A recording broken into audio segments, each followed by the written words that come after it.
Marapanya.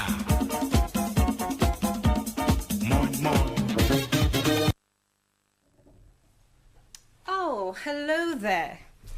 Well, Cameroonians, how are you feeling today? Hope you're feeling fabulously good. You are welcome to Cameroon Feeling, the Feel Good Show. That's a lot of feel there. But I'm sure there's some of you watching right now at home and you're not feeling good for one reason or the other. And one of them could be, I'm at home watching TV while my mates are at work. Why? Why is my life like this? Well, the simple thing that we can do for you is to thank you for watching Cameroon Feeling this morning, because you're going to be inspired.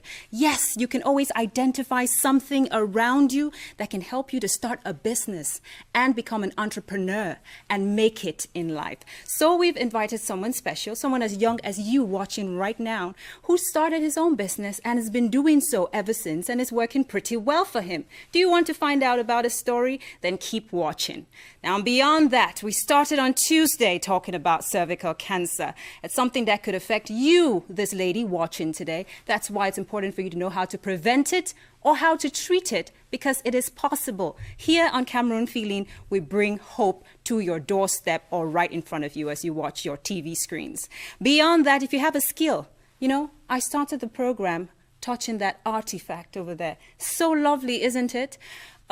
If you have a skill like that and you want to showcase yourself, this is the place you should be coming to do that. And we'll be welcoming someone who does scratch painting later on, the second part of the program from 9 a.m.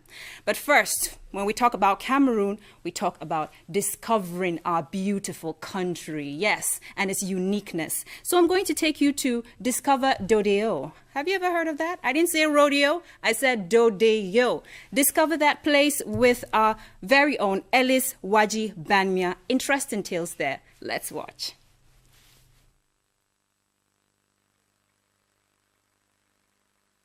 Husere Botkon, or better still Mount Botkon, a natural attraction that hits the eye of every individual entering Dodeo village. Dodeo is a rural setting inhabited by some 15,000 people in Concha subdivision, Faro and Deyo, Adamawa region of Cameroon. Dodeo, c'est environ 700 km². C'est constitué de plaines et de montagnes, de plateaux. Dodeo is about 700 square meters. It is made up of several plains, mountains, and plateaus with 21 small villages and 14 third-class chieftaincies. The people are involved in agriculture, fishing, the tapping of honey, and several petty businesses. The fertile soil is very favorable for the cultivation of crops. Et au petit commerce. Dodeo, c'est une plaine à la berge du Déo. Making a decision to visit Dodeo village will not at all be a bad idea, as the length of the trip will never seem long enough, with exciting sightseeing scenarios at every corner of the village. The area harbors beautiful and breathtaking natural delights, such as the Bourdoa Downfall, the Pinku Mountain, and many others.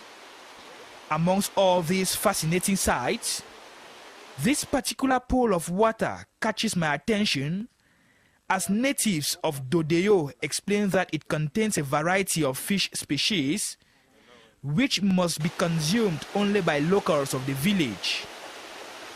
Alaji Iya says failure to respect this ancient belief will attract severe mysterious consequences on the individual. Just like many other villages in the Adamawa, inhabitants of Dodeo rely mostly on livestock rearing for survival, as the village has about 30,000 cows which keep the people busy every day. Apart from all this, several administrative structures are equally represented in Dodeo. L'administration y est implantée, on a quand même la délégation ou bien le centre. In Dodeo, we have a medical center, we have a zootechnical laboratory, and a functional agricultural post. Dodeo equally has some primary schools like the ones in Dagum, Mayodali, Madagum, Fugoi, In total, we have 5 public schools Et de in Lugabo, Dodeo. nous avons 5 écoles publiques fonctionnelles. At the sociological level, Dodeo is made up of the Fulbe, Mbororo, Mpere, Dibu, Nyem, and Doro people. However, there is a high concentration of the Dibu and Doro people who have lived in the area for more than 100 years. It is only in Dodeo that this group of persons are found in the entire Cameroon. The people are proud of their cultural heritage and rich natural endowments, but are faced with daily problems which they believe can be tackled. Le village est enclavé, le canton de Dodeo enclavé. Bien sûr que le gouvernement fait beaucoup d'efforts, il y a des écoles, il y a des centres de santé. L'école de Dagoum a un cycle complet. Mais The village is very enclaved. It's true the government has done a lot. We have schools and health centers. The Dagom school is well equipped, but has very limited teachers. The road too is very bad. To come here is very difficult. The population lack potable water. We are begging the government to help us, so we can equally live happily in il n'y a Dodeo. pas de forage, donc nous lançons un appel au PNDP, au Minepat, à tous ces organismes qui peuvent nous aider à sortir de ce gouffre. Nous voulons aussi jouir de nos droits comme tout autre Camerounais, quoi. L'enclavement fait que certains enseignants n'arrivent pas à venir au poste de Dodeo. Mais nous pensons que The enclavement of the area causes some teachers not to go to some schools, but we believe things will change with time. For now, things are a little fine, but will be better if the government helps, notably by giving us a college. les 5 et 6 établissements que nous avons aient un CS à côté pour permettre aux parents de ne pas envoyer les enfants loin du village. While hoping to see these problems solved, inhabitants of Dodeo live in perfect harmony with several Nigerians, since the village shares borders directly with the neighboring country. Thank you very much, Ellis Wajibanmia, and good morning to all of the people watching us from Dodeo. I think we are reminded by the Lamido that there is the importance of education, especially having high schools in the area to prevent migration due to education. Well, it's time for us to talk more about education, this time learning a new word, our word of the day. And our word of today is cogitate. Cogitate. Now, it has nothing to do with food like you're thinking, no. Cogitate means to think deeply about something, to meditate, ponder, or reflect very carefully about a subject. Yes, now, example of cogitate in a sentence, the first one would be, when she realized how deep in debt she was in January, Sophie finally admitted it was time to cogitate about how to change her spending habits. If you're unhappy in your job, you should take some time off to get away and cogitate about whether you want to change your career path. Another simple example that you and I can use every single day is, excuse me, please, I'm cogitating. And that's it for our word of today, cogitate. Time for us to talk about cervical cancer. As we said on Tuesday, is the second leading cause of cancer deaths in women in Cameroon, so we should be taking it pretty seriously. And then the World Health Organization projects possibly 17 million cancer-related deaths annually by 2030 if we do not take education on it seriously, take strict measures of prevention, and of course, inform more on treatment. That's why we have with us today Yannick Akenwe one more time. So let's welcome him.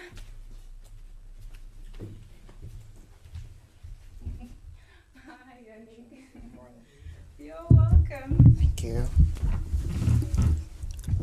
Yes, so Yannick Akenwe, you are welcome Thank to you. Cameroon Feeling. Thank you. One more time, you're here to help us know better how we can prevent and possibly treat cervical cancer. Yeah. But some people may have missed it on Tuesday, and you may just want to help them catch up a little bit. What is cervical cancer? Yeah, actually, cervical cancer, it's cancer that affects the cervix. Every woman is exposed to cervical cancer. And with cervical cancer, you stand a better chance of survival if it's detected early. So that's actually it. And then many times when people are reading about cervical cancer, they see HPV, human papilloma virus. What has that got to do with cervical cancer? Yeah, HPV stands for human papilloma virus, and it's a sexually transmitted virus, actually. And more people are exposed to it due to lifestyle. As I say, cervical cancer is just your lifestyle, and it goes a long way to deteriorate the cervix and inflame other organs when it gets malignant, that it spreads. So definitely that's HPV, and it can be treated. You got a vaccine too. So there's an HPV vaccine, which is recommended for kids between 9 and 11 because it helps them to build an immune system over time, you know. Yeah. So how can we possibly prevent cervical cancer? First of all, fidelity and abstinence. Since of course. Okay. Yeah, the thing is, most people are exposed to HPV due to their lifestyle, as I earlier said, from one sexual partner to another. And with HPV, it's not something that shows symptoms over time. You can go for 1-2 years, without having symptoms, which you can easily transmit from one person to another. And the good things affects males too, It can cause you cancer of the penis, cancer of the bladder, and other organs. So the best way is to avoid sexual relationships or current sexual relationships. So are you telling us that all the virgins are safe from cervical cancer? Predominantly no. Yeah, we have other causes like tobacco. Tobacco contains carcinogenic substances, and these carcinogenic substances goes a long way to develop cell development within the cervical region too. Yeah. And children or ladies who give birth before the ages of 18, you stand a better chance to develop cervical cancer over time. And those who use contraceptives, both oral and non-oral contraceptives, and all of these go a long way to deteriorate the cell formation process in your body, and childbearing at a very late age too. Puts you on a better chance to develop cervical cancer over time, actually. When you say late, how late? 35 and above. 35 and above? Yeah, 35, 38 and above puts you on a better chance to have cervical cancer. And early childbirth, before the age of 18, you stand a better chance to develop cervical cancer over time. Okay, so Yannick didn't just come this way. He had a special video for us to better understand cervical cancer. What is it on before we launch the video? Actually, it's just a screening video, a little simulation I did for cancer tests and screening. The thing is, most people don't have an idea of how it looks like, or those who have an idea that feel like it's painful. It's not. Actually, it's a cervical, we call it a pap test, which is called a smear. And with the pap test, there's an incision into the vagina of a lady, and the cells that have been extracted. And these cells now are taken to the lab, and they run it in the lab to see if they're cancerous or precancerous cells, So definitely the doctor will be able to tell you if they're determine the stage of your cancer. Or is it stage 1, stage 2, We'll talk about it as time goes on. Yes, let's have the video. Yeah. So definitely that's how it looks like, so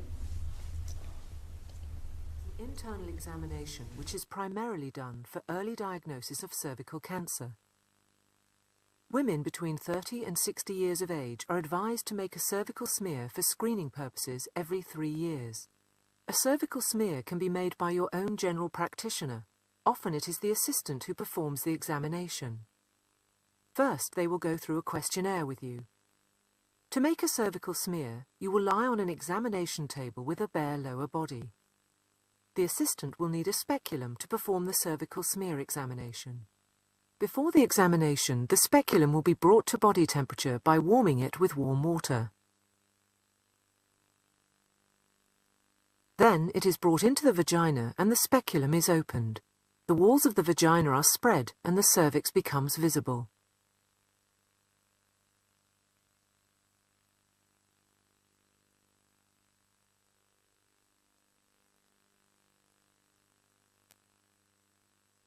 The assistant uses a brush to remove some cells from the wall of the cervix. The brush is put into the cervix through the speculum, where the cells are removed with circular movements. Mostly this examination does not hurt. You can have a slight sickly feeling when the speculum is put into the vagina and during brushing. After removing the cells, the examination is done. The assistant will tell you how and when you can expect the results. Sometimes some blood comes out of the vagina after the examination. That is nothing to worry about. The removed cells will be sent to a laboratory where they will be examined through a microscope for possible anomalies. In case of slight anomalies, a new cervical smear will be performed within a few months to a year. These anomalies can go away on their own. When there are more severe anomalies, further examination needs to be performed, and you will be referred to a gynecologist.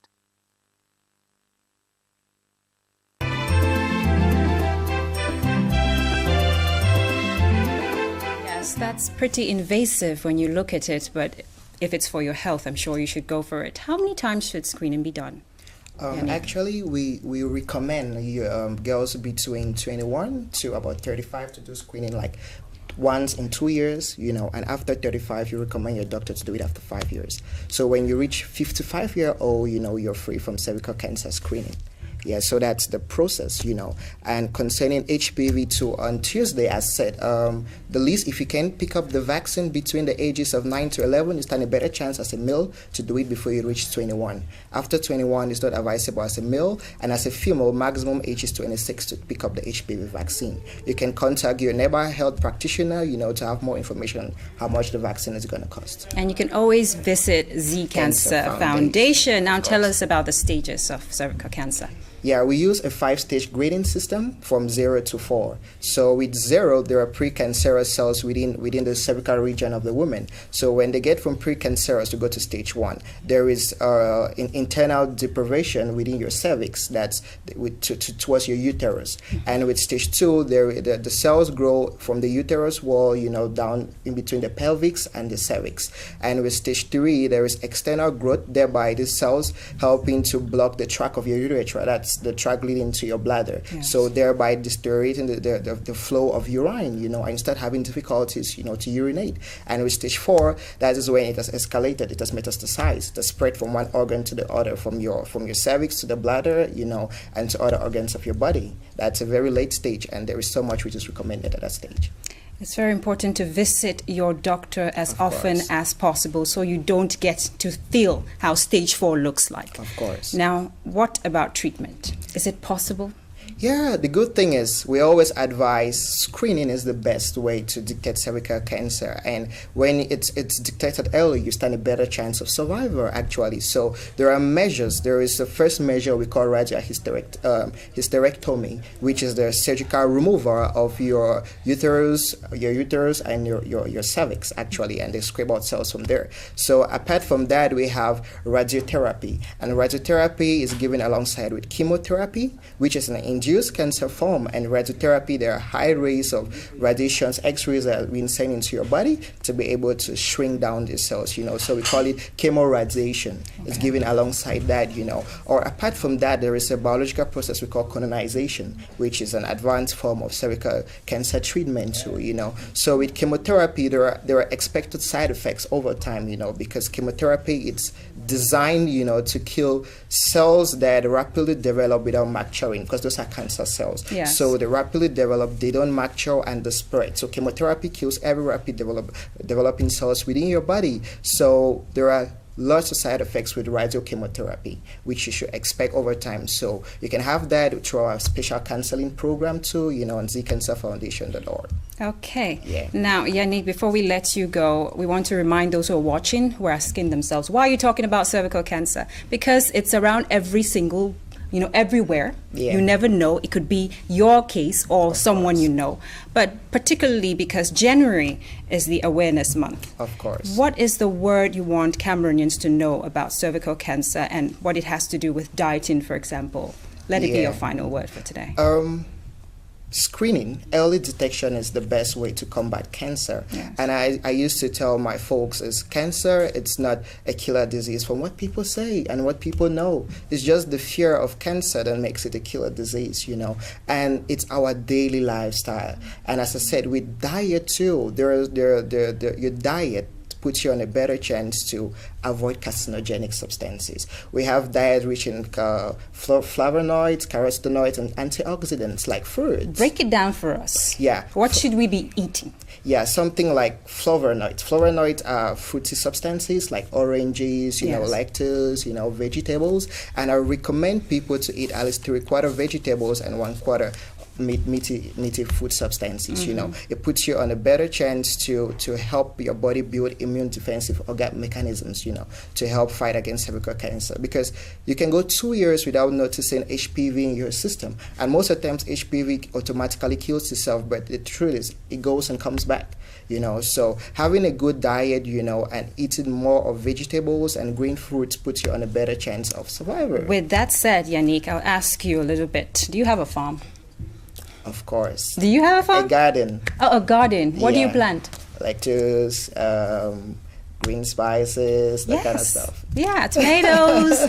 That's what we should be encouraging. And we're encouraging you today to have a little garden like Yannick, where you can get your tomatoes and carrots right from there.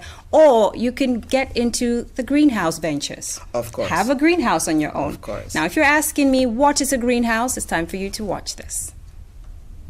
Farmers in the northwest region, like elsewhere in Cameroon, have often depended on favorable weather conditions for good yields.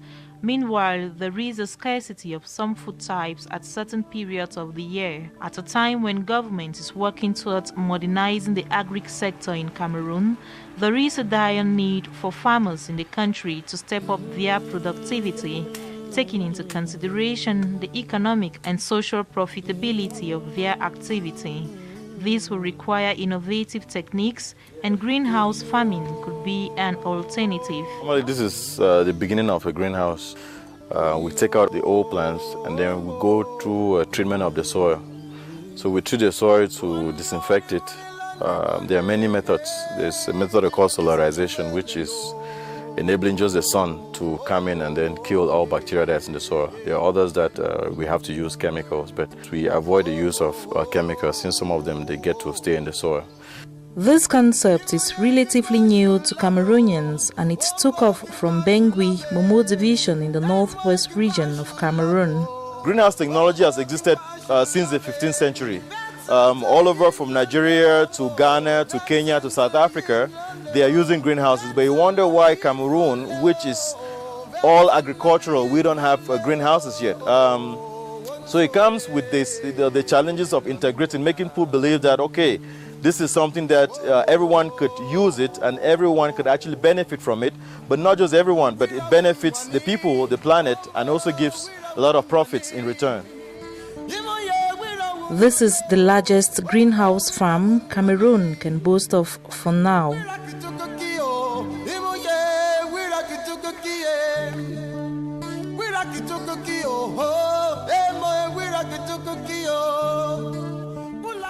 It is located at Upstation Bamenda. Barely some few months since it was set up, this good cucumber harvest speaks volumes of how productive a greenhouse farm could be. I planted it directly. When I plant directly, the first thing I did by spot planting. When I plant, for the first 2 weeks, I'm watering continuously. Then for the second 2 weeks, I did my mulching, applying the last phase of fertilizer manure. We don't put fertilizer in the greenhouse. We use the manure. And our manure that we mainly do here is cow dropping. Fowl drops, which is very, very rich in nitrogen. The low application of chemical manure, the nutrients from the sun, and the constant care given to the plants make them more nutritive.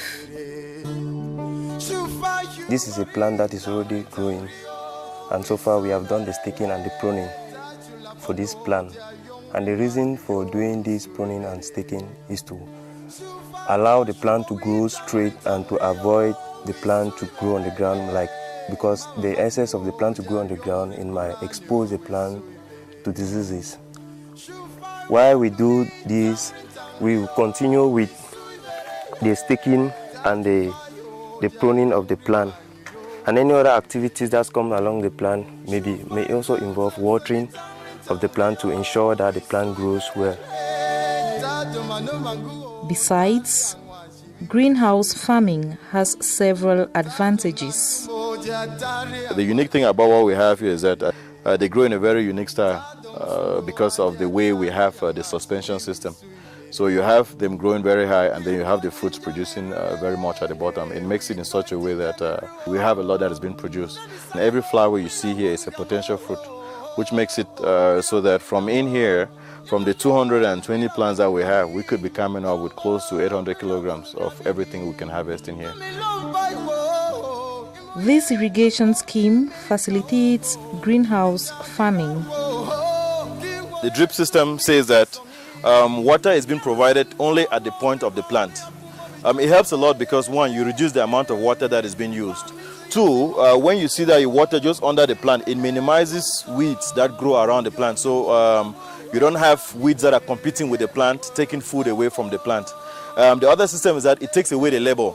People who don't have to come in here and do the watering. We just come when we open the tap and it waters.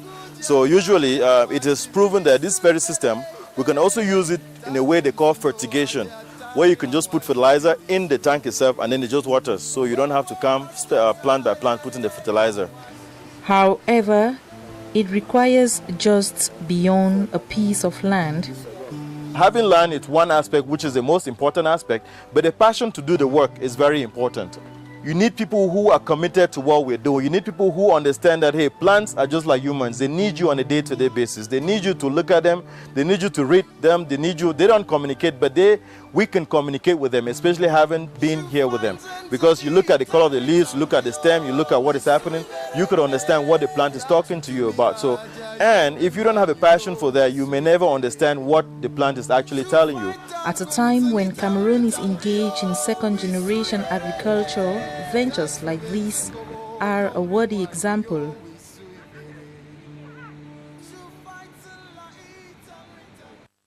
Thank you very much, Mercy Kusi. Time for us to talk, like I promised at the beginning of the program, about how you can make good use of your hands and your intellect. Look around you. In Cameroon, what is it that, yes, we Cameroonians like to do pretty much? Like normal human beings, we like food. So if you can do food on your own, you can produce food or transform food, you should be doing that. And someone is here to tell us that he seized the opportunity and he's doing pretty fine. Good morning, Lukong Vibi Pavel. Good morning, Patience. How are you doing? I'm fine, and you? Yeah, I'm doing fine. Now, you are into food production, transformation, and distribution. Yes. You supply food in conferences, weddings, meetings, even in your homes. And he's a young man who studied electrical engineering. Yeah. How did these two come together? Well, I would say this started from when I finished primary school. I had to spend a year in the house because my parents could not send me to secondary school immediately. And being in the house, I helped my mom to cook. That passion just came in. I didn't realize. It's just later on in level 4, when I was in level 4 Polytechnic Yaoundé, I just felt something pushing me towards food production. Yeah. I love agriculture, and I just created a logo and started working towards it. Okay. So when I finished school, well, I met people who were ready to run with the vision, and we started. You didn't sit back to find maybe a blue or white collar job as an electrical engineer. You preferred to move towards food production transformation. Yeah. Okay. I believe I'm an entrepreneur. Entrepreneur. Yes. So you are the co-founder of Rhema Foods. Yes. Tell us, how did you come together? Because if you're the co-founder, there are other people involved. Sure. Well, I belong to an association in Yaoundé where I also saw people who were passionate about this kind of things. Mm-hmm. So one day when talking with some of them, with all of them in different instances, I got to see that they had the same vision with me. They wanted to do the same kind of things I had in mind. So I told them, well, I have already something. I've already developed something. Let's just complete it and launch. So you talk about developing something. Yes. Give us the stages of how you got into this, because there are many people watching at home, they don't even know how to start. Well, First of all, it starts with passion. I don't know, I just love cooking. I just love mixing things too. And it's really funny. At times when I do like the peanuts, when I'm doing it at home, my mom is like, this electrical engineer, what are you doing with peanuts? But it's really interesting. Yeah, so... First, passion. Yes.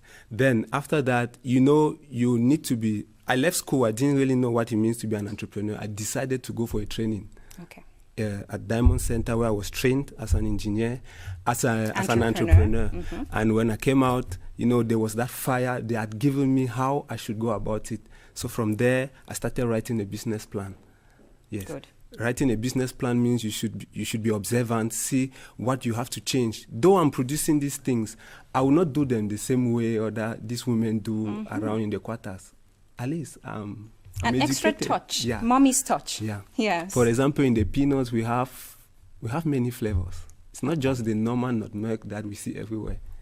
So can you give us a secret of this particular one here? What flavor is that? Well, this is a bit of strawberry. Strawberry? Yes. Okay. In peanuts? Yeah. A mixture of peanuts and strawberry. So that is uniqueness. Yes. You first of all make sure you have a passion for it, go for training, and then make up your mind to write down a business plan. Business plan, yeah. And then try to be unique. Yes. Is that all, or is there something else? Well, you should also be confident because the challenges, the pressure, everybody is like, you're an electrical engineer, what are you doing in this food thing? Because at this beginning, it seems like I'm not different from a buy and sell or something like that. But you should have a vision, you know where you're going to. Then that vision is going to keep you going. Okay. Yeah. Now, what are some of the challenges you face? First of all, as I said, pressure from friends and family. Okay, you need to get the engineering job because we know it pays and all of that. Also, in the business itself, we meet people who are really not straight. They get to, maybe they promise, they don't do, they take products, they don't pay on time, and But it is true, challenges are always expected when you are in an entrepreneur. Yeah. Yes. Okay. So what matters is what you do when they come up. And we always surmount them. So here is Lukang Vibi Pavel, a young man who is making things happen with his hands. That's why it's important, men, to go to the kitchen when your mother is cooking, because it could just be a wonderful, glorious alternative career for you. You're going to tell us more about your Love and Value People company. But right now, I want to welcome someone who I'm sure would really like what you have right here. So, hello, Kembe Gochi. Hello, Patience. How are you? I'm okay, good morning. Good morning. Good morning, good morning. Now, before you go, this is something for you. Oh, from Lukang. thanks, welcome. That was just to make sure he smiles really bright. Okay. Definitely.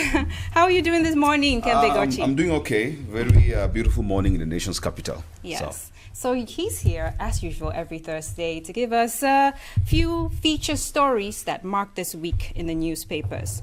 The first story is very sad. It's from Cameroon Tribune. 9 shops go up in flames in Yaoundé.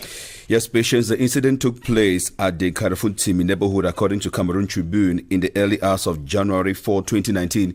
Eyewitness accounts say a devastating fire whose origin is yet unknown ran through the 9 shops in a swift at about 2 a.m. on that fateful day. Among the 9 shops were a tailoring workshop, a bookshop, a beauty salon, a money transfer agency, a tent and chair rental, including the former office of the mayor of the Yaoundé 7 Council. The report says that the fire raged on.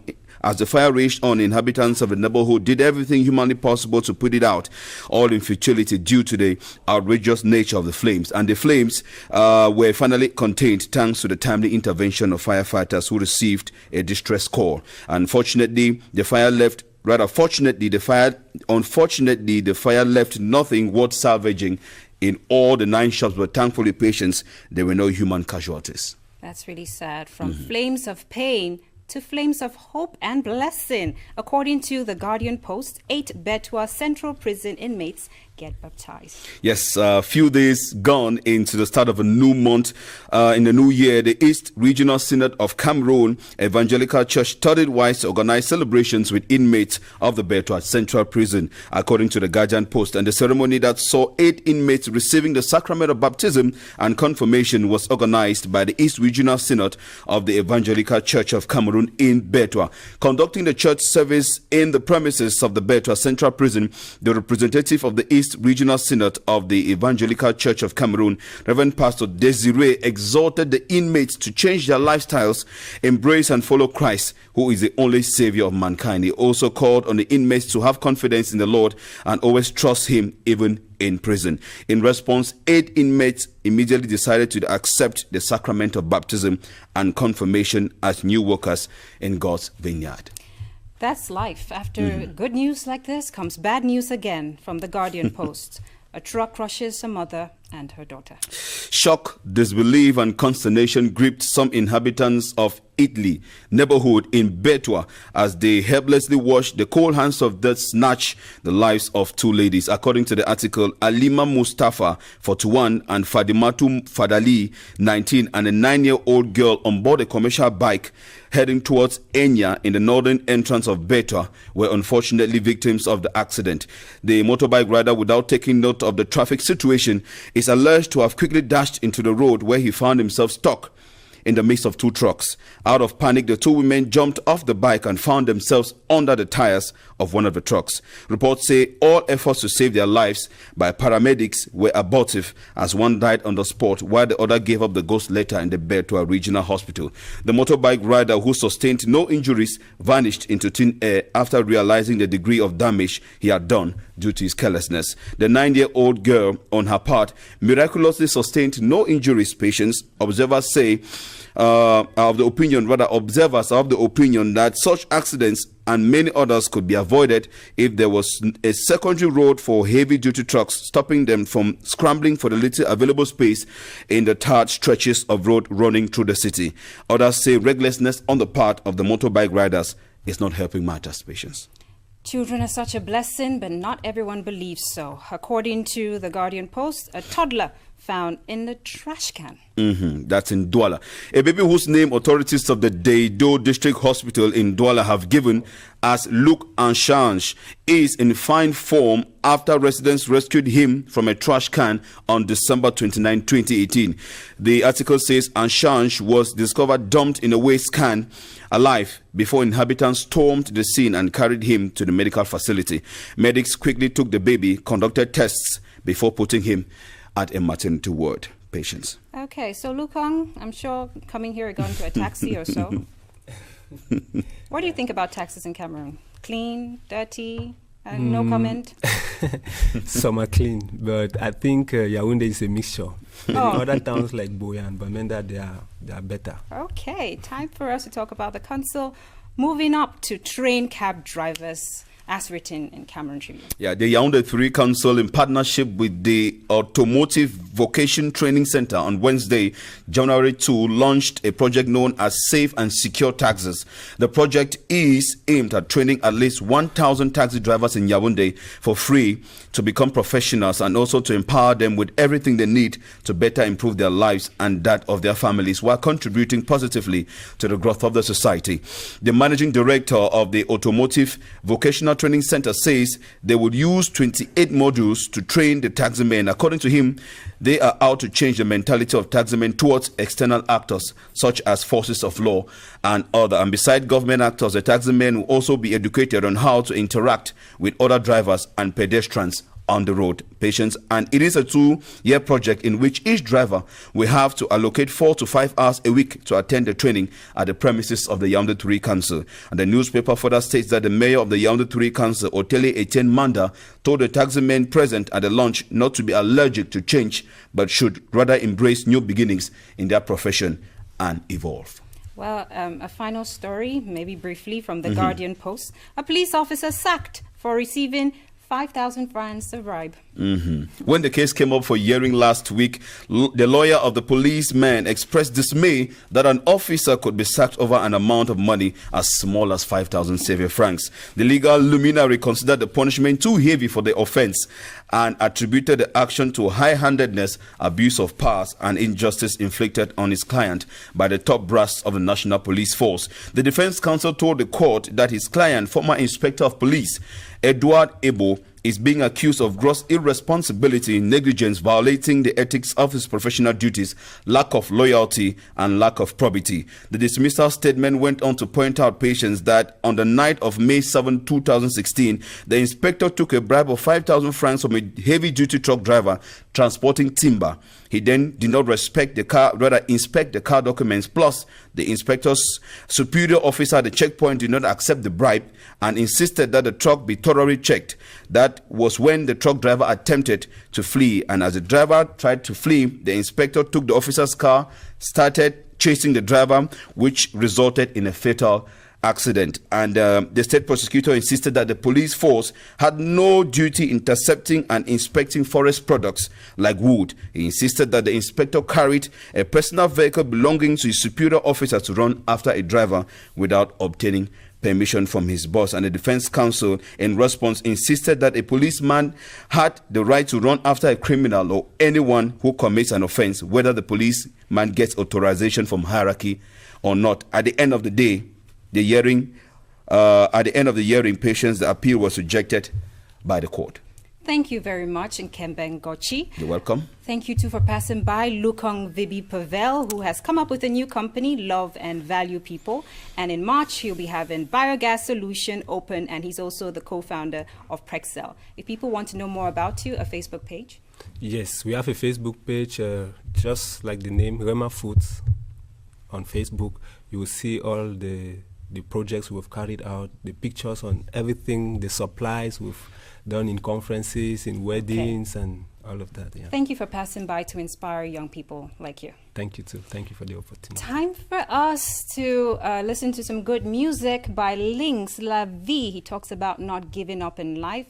Up next, we'll be having Susan Bell talking about the ethics of love by Joe Agbo. Stay with us.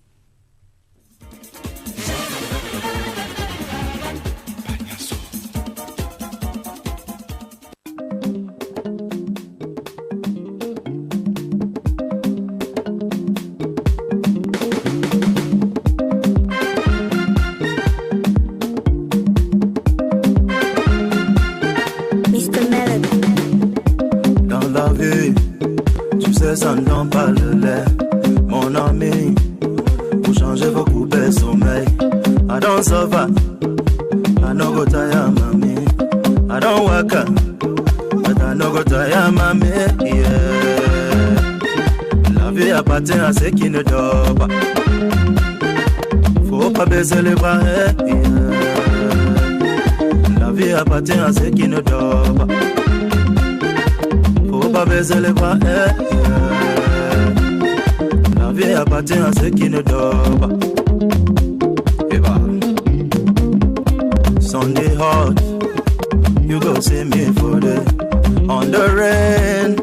I saw so then I for the okay red, okay mere, okay baby, me walking mere, yeah. La vie appartient à ceux qui ne dorment pas. Faut pas baisser les bras, yeah. La vie appartient à ceux qui ne dorment pas. Faut pas baisser les bras, yeah. La vie appartient à ceux qui ne dorment pas. Allez, go. Allez, sik-ta, sik-ta-ta, eba, sik-ta-ta, sik-ta, sik-ta-ta, eba, sik-ta-ta, sik-ta, sik-ta-ta, eba, sik-ta-ta, yeah. La vie appartient à ceux qui ne dorment pas. Faut pas baisser les bras, yeah. La vie appartient à ceux qui ne dorment pas.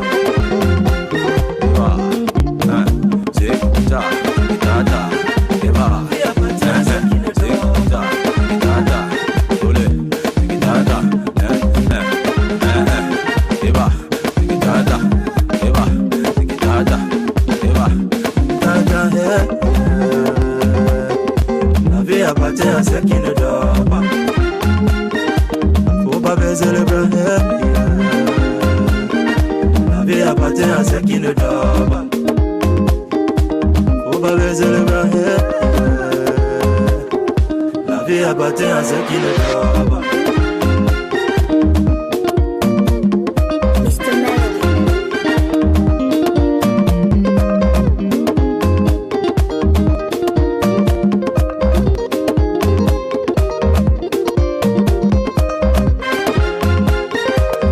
Appartient à ceux qui ne dorment pas. Et bah. Oh qui rêve, oh qui meurt, oh qui bebe, mais oh qui meurt, yeah. La vie appartient à ceux qui ne dorment pas. Ah. Faut pas baisser les bras, yeah. La vie appartient à ceux qui ne dorment pas. Faut pas baisser les bras, yeah. La vie appartient à ceux qui ne dorment pas. Allez, go.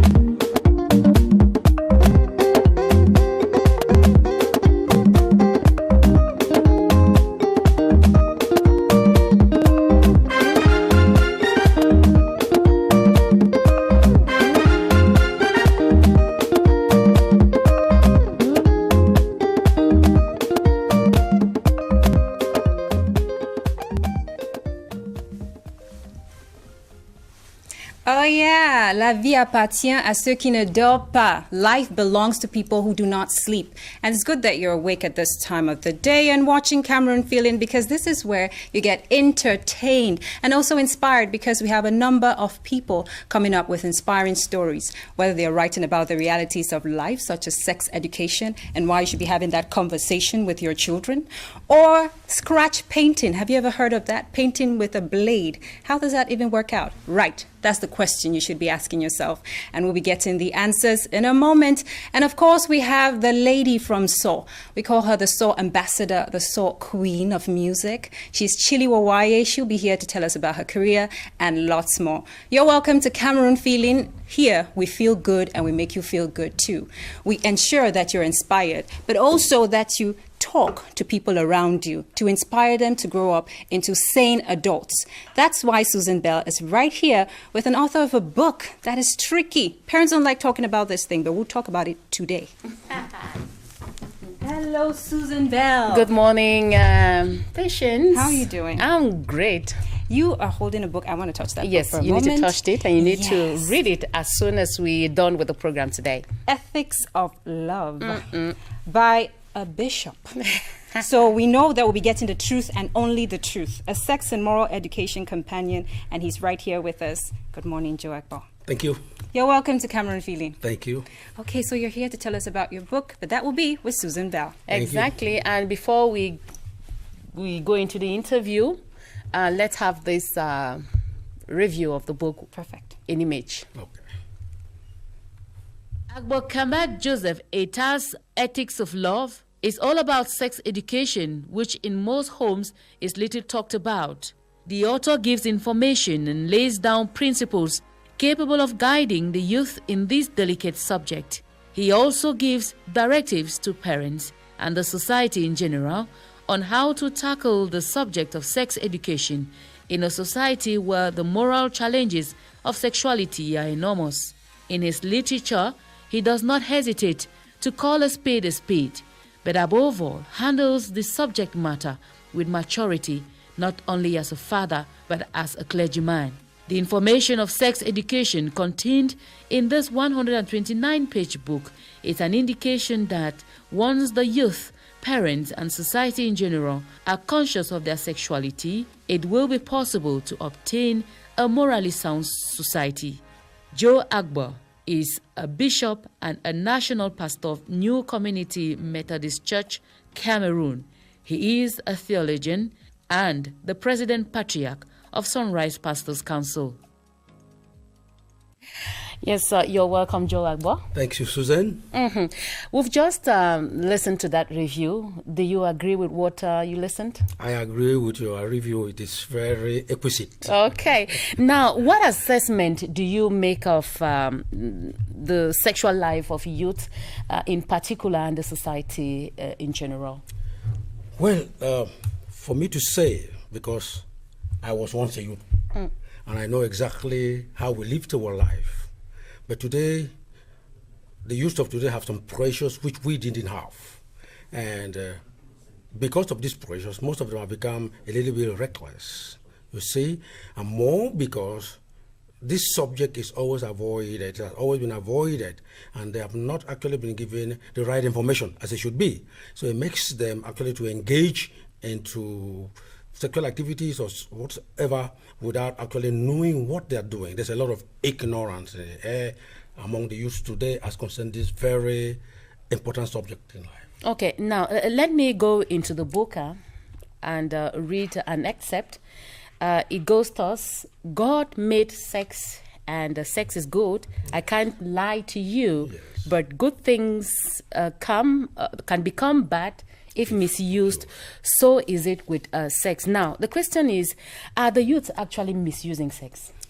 Yes, because if you use something without knowing the modus operandi of something, you are misusing that thing.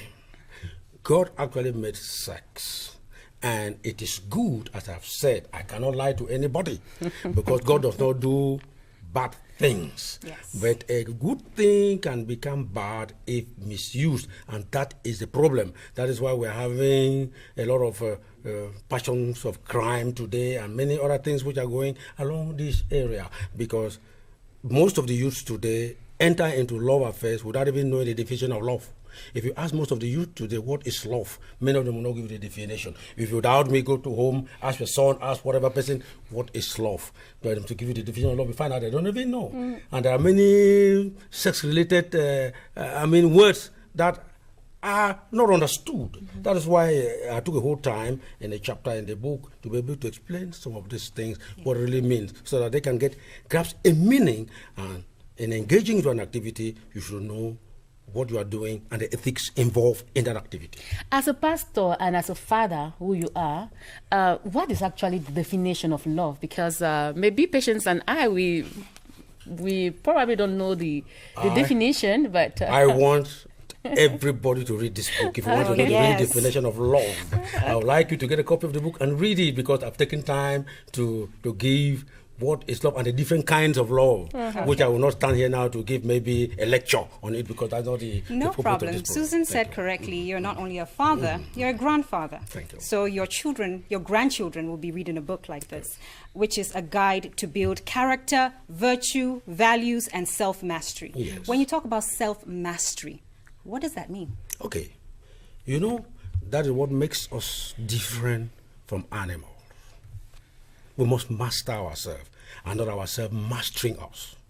But the situation today is that because people have not got this self-mastery, which we call, in theological terms, we call it, what are we using there? So because of this reason... Lack of self-control. Control. Yes. Self-control. They've not got self-control. Yeah. And that's why it's fine that people become reckless. And you find crimes coming up like rape, you find crimes coming up, all such type of things, bestiality, and so on. So because people lack this self-mastery, they allow their body to control them instead of controlling their body.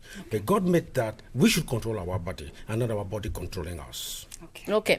Yes, you have mentioned, better still, you have identified 15 reasons as to why teenagers and others are involved into sexual activity, in early sex. Yes. What could be some of the actions needed to be taken by these youth, parents, and the society at large, so that we should have or we should obtain a sexually sound society? Very good. The first of all is that parents should not avoid talking sex to their children. They should not allow somebody to tell them first. They should be able to say these things. They should not hide anything from their children. They should not use coded language to talk about it. Because if they use coded language, children will always want to discover what is behind that language. So parents should be able to talk to their children first about these activities, because sooner or later they must be involved if they are normal human beings. That is very, very important. And then they should guide them early enough to know the Lord Jesus Christ.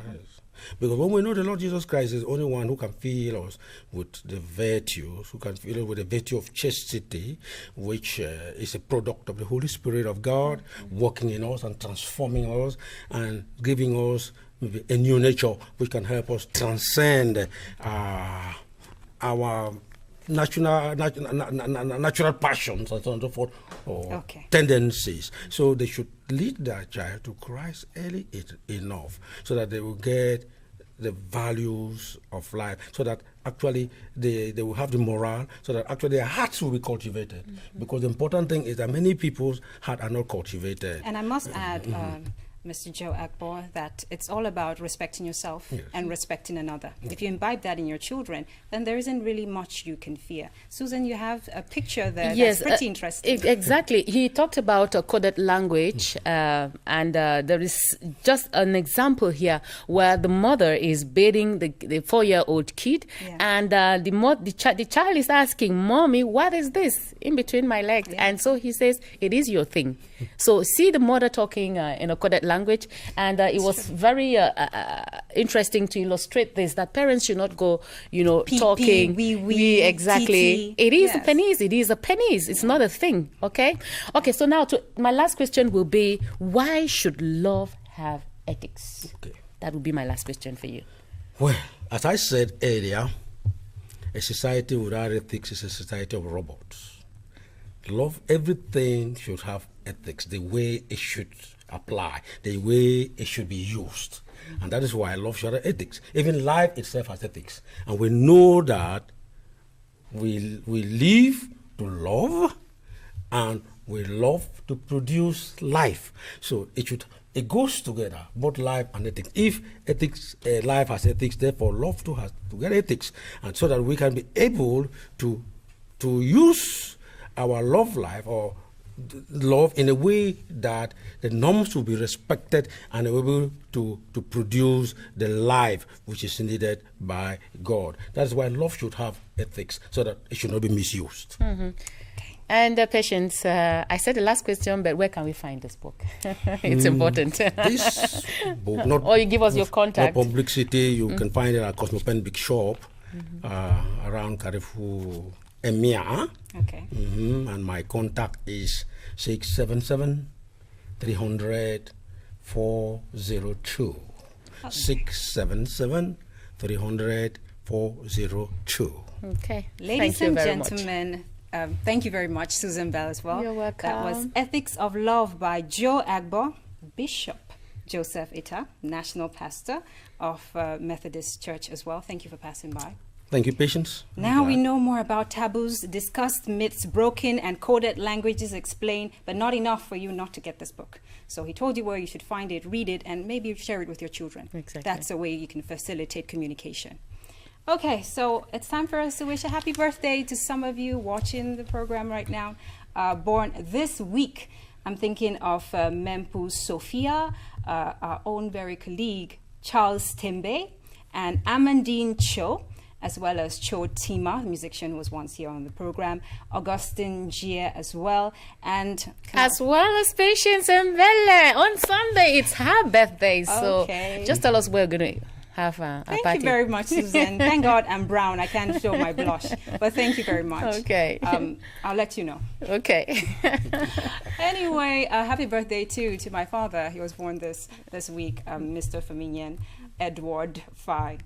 Time for us to talk about trends. How do you use your phone when you're cooking? Do you? I don't usually use my phone around the kitchen. What if you want to learn how to make something and you have the recipe? How do you use your... I've never used that. That's the thing. Really? Yes. Okay. Because I think if I will have to learn how to do something on my phone, I do that before. Before? Yes. Okay. She's smart. But there are some people who are pretty slow. Maybe they want to learn how to cook rice if you don't know how to do it already, and then you check your phone and you cook. There are ways. Technology has facilitated that for us. Watch and we'll talk about it.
That's our trendy stop of today. The flexible phone tablet holder is what's trending around town. I'm sure you may have seen some people using it. It's not a selfie stick. It's a flexible phone or tablet holder. Now, it's good for cooking, like you saw in the video. You can place your phone like this, yes, and put it here while you cook. And you're like, okay, so next thing. Okay, thank you. Yeah. So that's how you use the holder. But remember to dim the lights before you use it. While I'm talking about it, I want to welcome someone who you maybe need to dim the lights of your screen because she's stunningly red today. Hello, Cecile. Good morning, Patience. How are you doing? I'm fine, thank you. Have you ever used this before? No, it's the first time I'm seeing it. Okay. And I guess you're going to offer it to me after the program. This is another way you can use it. Wow. Yes. You turn it around like this. Nice. And it's even this way that's much better when you're cooking. Because then you're like, okay, so pepper now, and then some salt. Okay. And in case you want to relax in your house and watch TV and watch Cameroon Feeling, you can just do this. Dim the light so it doesn't shine in your face, and you're like, oh, that's Cecile right now. That's good. So that's a trendy stop of today. Interesting. Next week, we'll look at something else trending. It could be online, it could be a story. But today, it was all about the flexible phone and tablet holder. Good morning again, Cecile. Good morning, Patience. When she's here, she talks about culture, tradition. She gets us to know about ourselves much better. And today, you're talking about the northern region of Cameroon. Yes, today we are looking at the northern region of the country, a region largely dominated by Muslims. And so the northern area includes 3 regions, the North, Adamawa, and Far North. Since the jihad led by Islamic cleric in 1804, the northern region has been culturally dominated by the Fulani alongside other northern ethnic groups like the Mandara, Kotoko, and Arab Shua. What is peculiar about this part of the country? There are huts known as musgum, mud huts.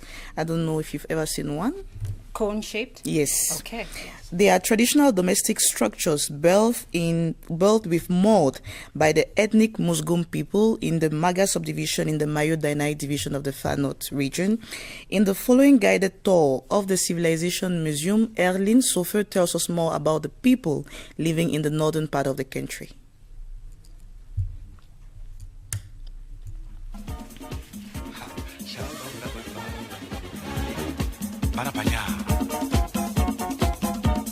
Here we are in the northern part of Cameroon, Far North, North and Adamawa regions. They constitute the cultural area of the Sahelian, and they occupy almost half of the territory. And here they have a hierarchical organization of their society, and it is the occasion to see the different religions we have in Cameroon. And we'll see we have the Christians and Muslims, and there are some who have remained attached to their cultural practice, and they are known as the ancestor worshippers. And still here in the northern part of Cameroon, it seems as if the main religion is Islam, but it is not the case. It is the ancestor worship, which is really practiced in this part of Cameroon. And we have 3 cases of the social organization. There are some societies which are organized in chieftaincy and other in sultanate or lamidates, but every case considered, the chief in that part of Cameroon will not share his power with anyone, and around him will have some ministers who are helping him taking decisions, but he's the last one to decide. And he also has some slaves. The slave of the chief here would not be considered like the slavery we've seen during 4 centuries there behind. It is a new way of slavery, and the man has an income which will help him taking care of his family. We also present the architecture of those of the northern part of Cameroon, and that architecture will be function of the geographical space in which we are found. In the mountains, they will be using stones to build the houses. It is clear, it is really warm in that part of the country, and they need fresh air to enter at times. That's the reason why they will just use the stones. And in the plains, they are going to use the clay to make their houses, and the roof is usually made with grass. And here behind us, we have one very specific representation. It is known as the Moscow houses. They call it obus hut. And it is made up with clay, as you can see on the architecture presented in front of us. And the external structure will be different. Either it is a house for a man or for women. And in that society, there used to be polygamous, and you can find in one concession at least 15 houses. It now depends on the degree of the family, and each woman will have her house where she lives with her children, and the chief of the family will have his own house. We should understand here that the chief of the family is seen as God in the house. He's the one giving the rules that everybody is supposed to follow. And here we have some objects which present some activities found in that part of Cameroon. They practice farming, and here we have the residue, some objects which permit to those people to work, to labor the land. And they also made clothes in that part of Cameroon. There we have their machine. And here we have this small size boat to materialize the fishing activity, and also to show to some people that that part of Cameroon is not a desert. And there we have this mortar, which is made of with wood. And here we have the granary of the family. They keep their products in this granary. We have two cases of granary.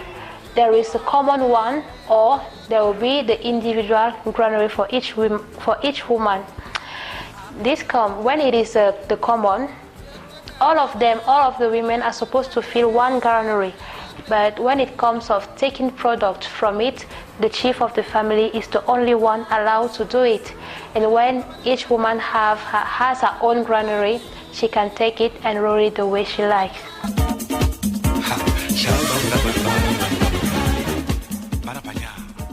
Wow, so interesting. Thank you for informing us that way about the lifestyle of the people of the northern region of Cameroon. You're welcome. Cecile.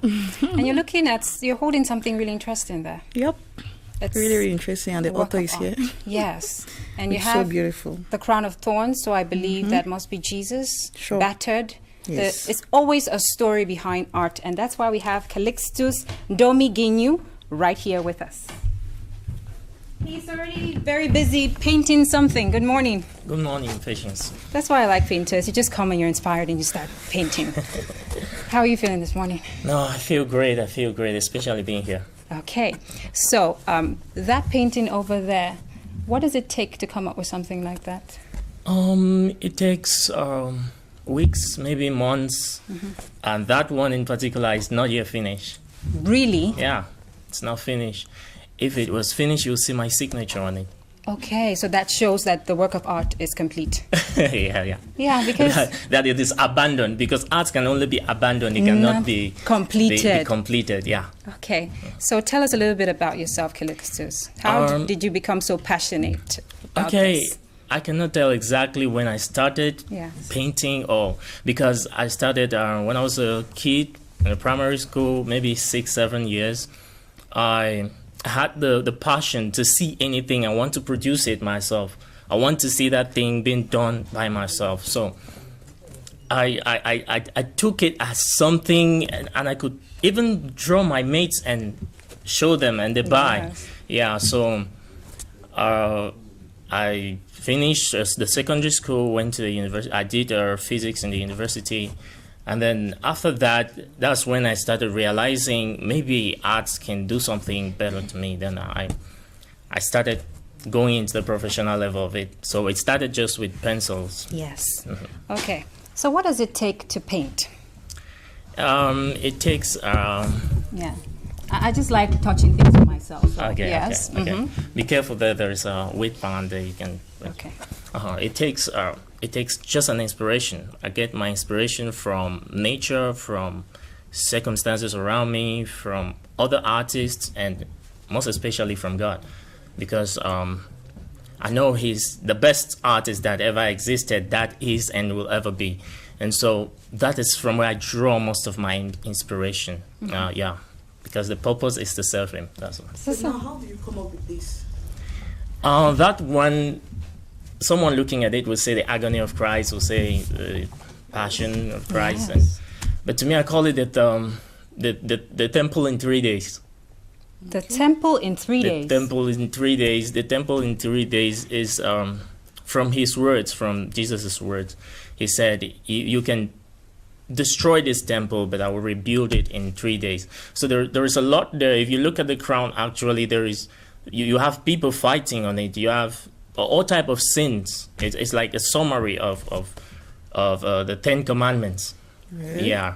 And then I bring this regalia. If you look at his dress, you find something connected to our own culture, connected to Cameroon. Yeah. I like that extra touch. It's not like a Jesus for the white people. It's Jesus for us. Jesus here as well. But he's white.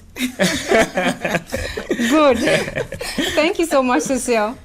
Yes, and until next time when you come up with something more interesting culture. Yes. Okay.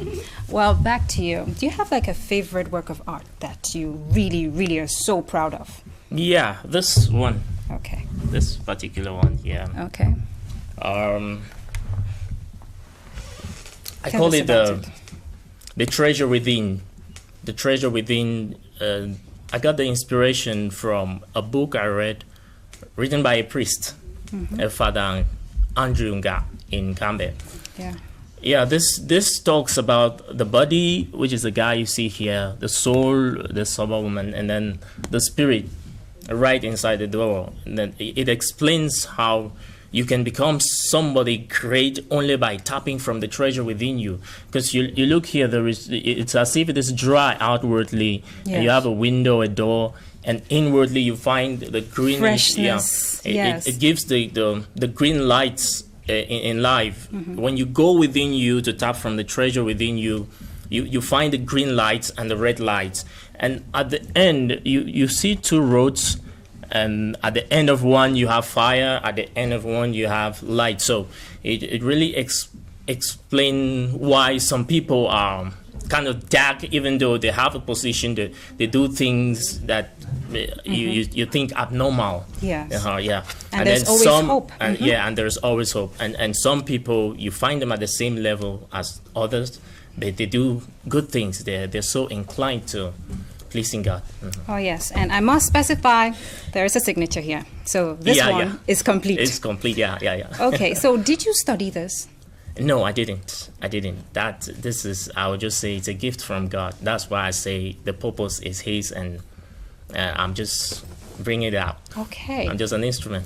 So no training at all. And how about family? Do they admire what you do? Yeah, I know they are watching me right now. Hello, family. I know the Guineans are watching me right now because they actually pushed me to this. I'm so proud of them when it comes to just imagining that. In fact, on my own, I wouldn't even have the courage to start something. But my sister said, all these pencil things you're doing, Guinea Philomena, she said, all these pencil things you're doing, take this, get materials and do something. Yes. Yeah, that's how it came about it. Oh, wow. You know what? I see you ready to do something. Yeah. Just scribble something, some artwork that will stay with us right here on Cameroon Feeling in memory of the special artist Carl. I like calling you that way. Calixtus. So while you scribble on, I'll meet someone whom I'm sure you'd also be interested to listen to what he has to say because he's in the same field as you. Okay. He is an artist, a painter, but he calls his scratch painting. Okay. I'm interested in that. Hello and good morning, Pet Yunga. Good morning. How are you doing? I'm fine. You're all the way from Boya. From Boya. Just for this show, we are grateful. Thank you for coming. Thank you too. Okay, so you are a painter, and you call your art scratch art. Scratch art. Tell us about it while I get it right behind you. So go ahead, tell us about it. Yeah, I'm Pet Lyonga, precisely. Actually, I'm popularly known as a primitive painter. Scratch art came in me in the year 2000. When I started scratch art, it was not like really perfect, but as days goes, I'm really coming with good pieces. Yes. Okay. Carry on. Yes. It's funny when you look at a painting which is done with razor blade. Wow. Yeah, I work with the razor blade. After I apply my colors I want, I start directly with the razor blade. I don't use brushes. Okay. Is there a particular reason why you chose razor blades? I think you have a video that shows what you're doing. Yeah, we tried to upload it there. Oh, it didn't. It didn't. Okay, but no problem. Hopefully we'll have you again some other time and you show us how it's done. A good one. This is done with a razor blade. With a razor blade. Why the choice of a razor blade? Well, I've been painting for long, about 25 years. You know, to become a good painter, you need a unique way of painting. Yes. Original. Like the whole West Africa, let me say in Africa as a whole, nobody does scratch art. Nope. I've not tried in Europe and America, but I know in Africa, I do scratch art alone, except my students. Okay. Who are not really strong in it right now, but I know by God's grace they will do it. We're going to talk more about your scratch art and also the prize you won recently. But first, let's take a little break just to keep you smiling. Okay. And that's with MC Calvino. Okay.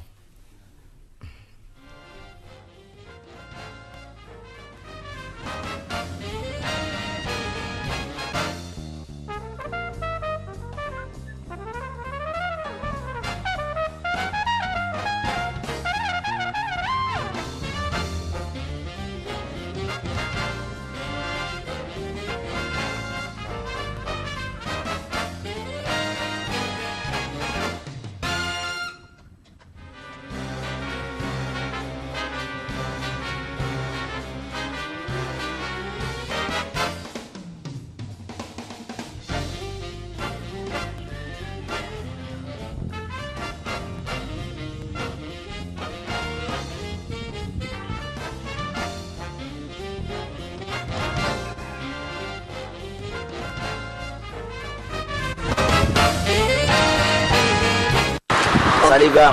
Yes, Afam. No, Utango difference. Sorry for disturb you, guy. Okay. I beg, you know, the PS, C sharp, I never mala. Yeah. Baby na PS, my baby na one cup Gary for that side dream, guy. C sharp, the fang very badly. Yes. Yes, guy. 100 now. Yes, guy. 100.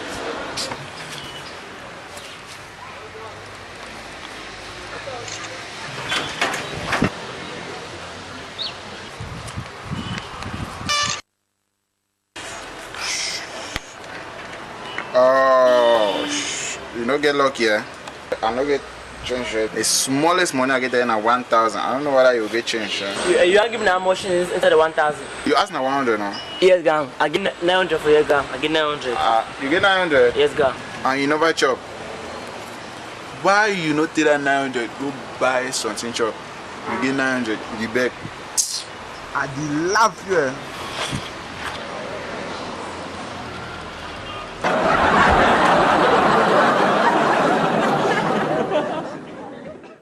That was a short comedy skit by MC Calvino.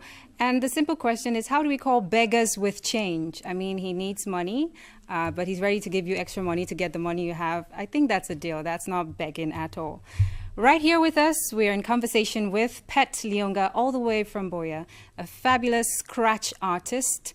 And this work of art is actually... it's complicated to understand. That's why we have the master of it right here to tell us what it's about. Well, actually, it's titled The House Girl. Okay. You know, to be a house girl, there are so many complications. Some of them come from the husband, the wife. At times, things go hard for them to even leave the homes. Yes. So, when you look there, there's a girl there with a pot on the head. But when you look behind the girl, there are more pots to carry. Yes, you can see it right here. More pots to carry. So they have a lot to do. You know, to close the day as a house girl, you have a lot to do. So that's it. That's it. How long did it take to scratch this? Well, to prepare the canvas, the frame, everything before you start scratching is about a week. Yes.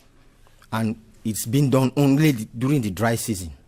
Wow. I have to start this month end. Without you doing it during the dry season, it grows mold. It gets bad.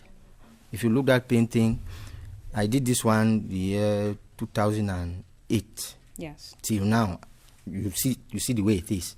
It's really looking like it's been done today. Yes. Yeah. 2008. 2008. So this is more than 10 years old. Yeah, so I is refuse amazing. selling it with Yeah. that one. Okay. I have a reason why. Why? Yeah. That's what we do here. Probe and ask questions. Why don't you want to sell it? Because I want to buy I it. don't want to sell it because I think these are my children's inheritance. I like They are that. paintings I sell. Okay. Yes. All right. So before we move on to this one, you won the first prize 2018 at the 2018 Regional Handicraft Exhibition. Yeah, in Limbe. Okay. How was that like? Yeah, I was really happy. Yes. You know, with a new technique, you can do you can win any prize. Yes. Anywhere, You have to be innovative. anywhere, yeah. Yes. It's an innovative stuff. Mhm. So they saw it like a newly created style of painting Uh-huh. that is coming up very strongly.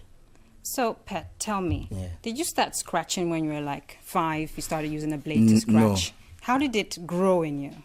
Actually, as I told you, I was painting normal paintings, Mhm. like my friend here. Yes. But I wanted to be Uniquely original. normal. Yes. I wanted to be original. Yeah. Without my signature, you know that's Pes Lionga. Mhm. Without that signature on the painting, Yeah. when you look at it, you know that's Pes Lionga. Okay. That's what I wanted. I wanted my own style. All right. We're all seeking to be unique in one way or the other and respecting each other's talent because Yes. it takes a lot of hard work to Yes. come out with what he's doing over there and also what What you I'm have doing, presented right here. Yes. Tell us about this one. Yeah, that painting is titled "I'm Sorry, Dear." Ah, I'm sorry, dear. Yeah, if you look at the two images, a female and a male. Okay. But when you look at the heads, they are more like stone carved images. Yes. When we go back the history of stone carving, Mhm. you get those type of images. Yes. So I titled this one "I'm Sorry, Dear." Yeah. I like this. The man is like apologizing to the Woman. Maybe something went wrong. Something definitely went there wrong. are always problems. Mhm. And the man should learn to apologize. Okay. Yeah. So, Pat, what are your future plans? Well, my future plan is to take my creativity far ahead. Mhm. Maybe in Europe, because Europeans have been buying the painting best. I have not done any exhibition out of the country. Yeah, but you've been doing it here in The the country have recognized me because I had the second prize for innovation, Yes. small and medium-sized enterprise. Okay. These few months behind. But would you organize a special Pet Lionga exhibition anytime soon here in the country? Yeah, in Yaoundé. When is that? Well, I have about 2 months. In 2 months? Yes. And we'd love to have you again. Yeah, So you can tell people and we can encourage people to actually come. Yes. Yeah. So a word to your family watching you right now, Pet Lionga. Well, my family is everything. They encouraged you. You know, after God is my family. Yes. My wife, my children. I have 3 kids. Mhm. Well, I say they are my inheritance. And you're keeping this Yes, for them. Yes. All right. Thank you so much for passing by, Thank Pet you Lionga. too. Thank you too. And as we said, in 2 months, 2 months. you'll be back to I'll tell be us about back. the exhibition. I'll be back here. So we can see all of the spheres of his talent. Yes, yes. Okay. Just to remind you that coming up, the lovely lady from SAW is right here. She is Chilli Wawaye, the stunning voice, the tradition, taking us back to the roots and still being so young about it. She'll be telling us about her career and lots more. But let's turn over to Carl the painter. How's it coming up? Yeah, it's really coming out. Yes. Yeah, because I have some 3 sisters here. 3 moving. sisters? Yeah. Okay. When I see painters paint, I just want to paint. But if I paint something, I'm sure you'll become blind. Everybody is a painter. You think so? Yeah. I will add a Everybody's touch painter. to that painting. As far as you can think, you can imagine, then you're a painter. It's just how good are you a painter? Okay. That's I will it. come and add a touch to that so it can be special, a little bit of patience Yeah, in it. Maybe, hopefully, it doesn't make it ugly. Well, it's time for us to check out freestyle, dance a little bit on the streets with these young ones, and we'll be right back with Chilli Wawaye.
Dancing in the street. And talking about dancing, she knows how to dance, but she knows how to sing even better. Ladies and gentlemen, let's welcome Chilli Wawaye.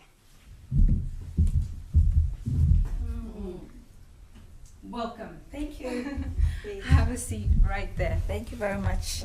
Okay, how are you feeling this morning, Chilli? I'm good. I'm good. Happy to see you. I'm happy to have you here.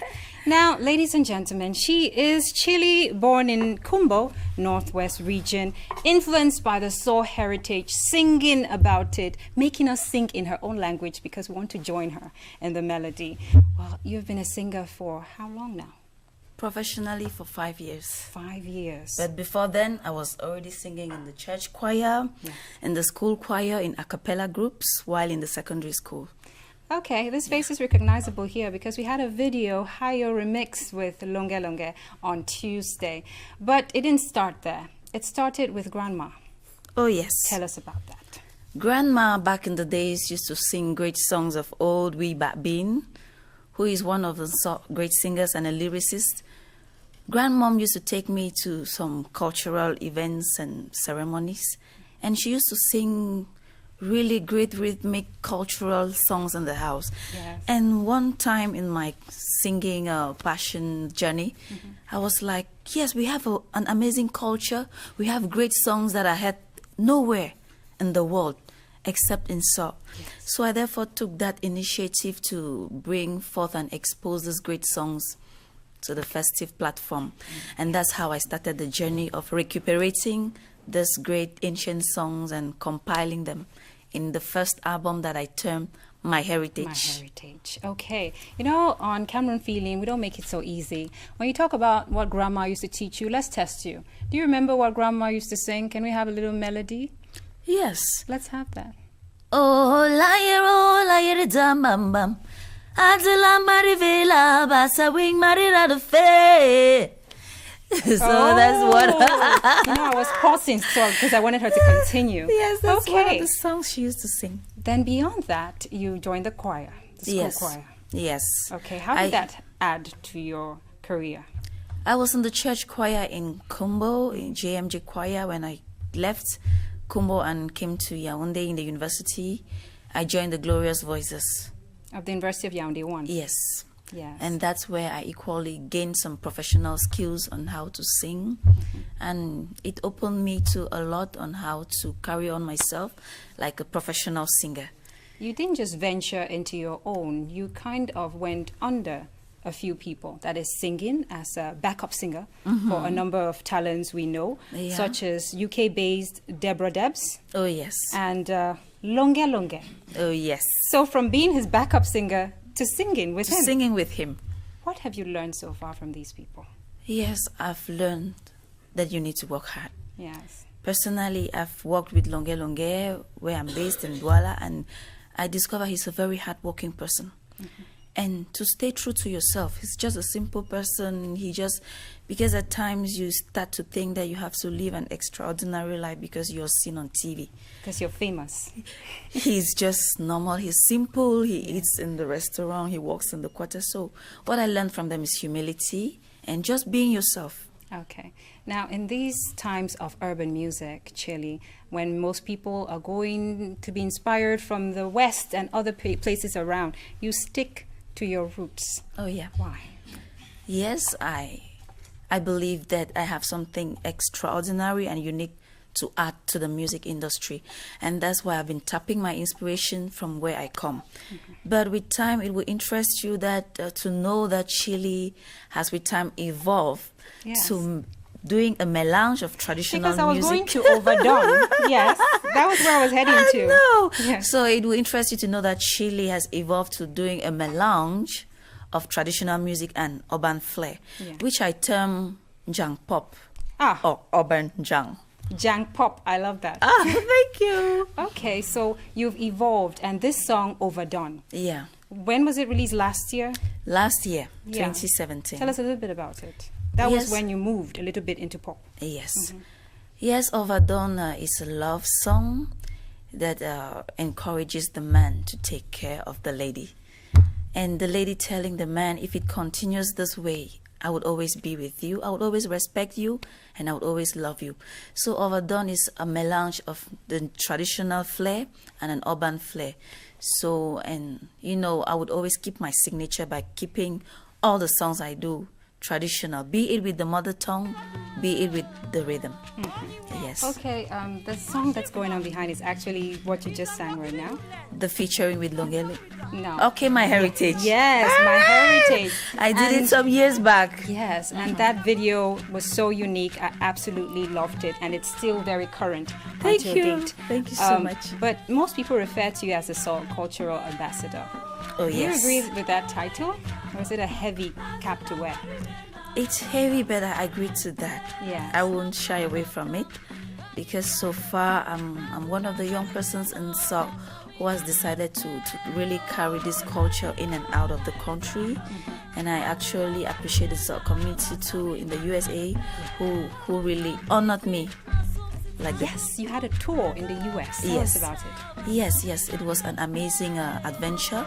The SOC community out of Cameroon acknowledged the fact that I've been taking their culture out of the kitchen to the festive platform. And that's how they invited me to the USA. I had 4 months and had several festivals, close to 15 African festivals, where I represented the Cameroon's culture. Okay. It was fantastic. Now, Chilli, are there some people in particular you'd like to work with, apart from Longa Longa, in the Cameroonian scene? Let's hear some of those names. Yes, I would like to work with my brother, Mr. Liu. Yes. Yes, I would like to work with him. I would equally love to work with Charlotte Panda. I would like to work with Karis Futso and other young artists. Many more. You know, most often when we have recording artists like you come here, we talk mostly about you. But I'm sure you have a team of people that work with you and build your music. Can you tell us some of the people? Yes, I would first of all like to talk about my mom, who has always been putting that financial assistance on my works. She has always been supporting me, the family. They are part of the team. I would equally like to talk of Wax Day, who owns Calabash. He is part, he has always been giving a lot of counseling to Chilli and the team. I would equally want to talk about Wan Shea, who is an artist, and he's so instrumental to the Chilli Wawaye team. There's Freddy, there are lots of them. I want to say thank you very much for the support you've been giving Chilli Wawaye. All right. Now, what are some of the lessons you've learned while I head to Carl over there? Tell us, in this 5-year or so journey, 4 to 5 years in music? your works would always fight for you. Yes, you just need to have faith and work hard. Work, and you will not need to define yourself. We will come back to you for you to tell us what to expect next from Chilli Wawaye. Okay. But right now, back with you, Carl. Yeah. So, are we Welcome done? back. I'm welcome. Yeah, I'm happy to be here. We are at the state where we can abandon. Okay. Now, I promised that I was going to put a finger on this art. That is. Lord, may I not ruin it. Yes. So, which color would be the best? Just to You are the artist now. save your dignity. Okay, I prefer you touch this. I touch a little bit of this. Yeah, and you use it here. Just follow the dots. Here we go. Yeah. From now on Facebook, I'll write painting as part of what I do. Yes. That's amazing. Okay. Yeah. And that's it. And then when you want to sign, I want to sign for you. You want to sign? When I want to sign, I use a smaller brush. Okay. Yeah, this is it. So it's Carl, right? Yeah. Carl. Yes. And where is it? This. And Pat. There you go. I'm officially a painter. Come to me for works of art that you would hide in your toilets. Okay. Well, thank you so much for passing by, The Carl. pleasure is mine. And come back any other time Okay. to tell us more about yourself and the progress of your work. Okay. All right. Thank you very much. So, Chilli, what next? Okay, more videos, more tours, and more featurings with other artists. Yes. Okay. Thank you so much for passing by. And I know you're just from Douala. And you'll be going back there. But anytime you come back, you both are part of the Cameroon Feeling family. Thank come you back very much. anytime. And to you watching, make sure that you tune in again Tuesday. We'll have some more entertaining stories like these to show to you and people who is inspiring you. And also remember that if you want to feel good, it's on Cameroon Feeling. Stay blessed, and until next Tuesday. Bye.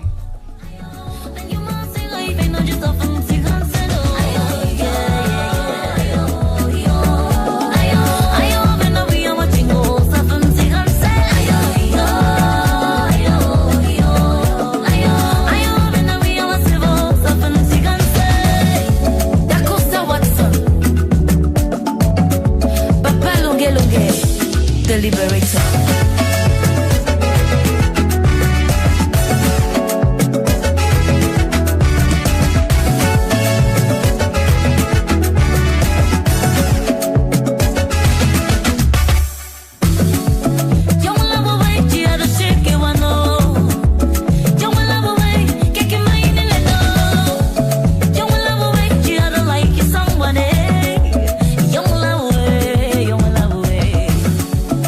We don't tell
mobile.